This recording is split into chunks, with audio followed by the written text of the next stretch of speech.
اهلا بكم مشاهدينا مشاهدين جريده موقع المصدر نيوز. احنا النهارده من داخل مهرجان الصخره الدولي للكابتن احمد المحمدي، ومعانا الضيفه الجميله الملكه محبوبه صاحبه مهرجان محبوبه.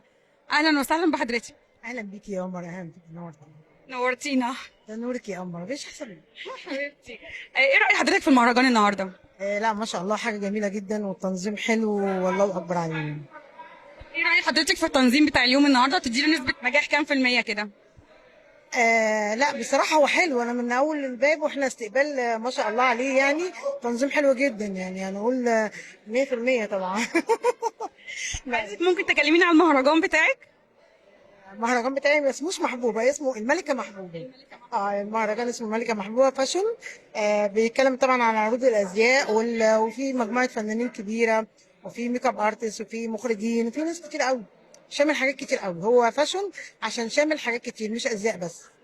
بالتوفيق لحضرتك ان شاء الله، ويبقى مهرجان يكسر الدنيا ان شاء الله ان شاء الله. ربنا يخليك. حضرتك لو هتوجهي كلمه للكابتن احمد المحمدي هتقولي له ايه على المهرجان؟ اقول له الف الف مبروك يا احمد، وبجد بجد تعبت والحمد لله اليوم جميل جدا، وان شاء الله من نجاح لنجاح اكبر، وباذن الله دايما على طول في نجاح. طب لو كلمه بقى اخيره بسيطه كده للمصدر نيوز هتقولي لنا ايه؟ اقول لكم بالتوفيق طبعا، ومنورين الدنيا كلها، وما شاء الله عليكم، شغلكم 10 على 10. شكرا لحضرتك. كانت معكم سهى عاصم من موقع جريدة المصدر نيوز.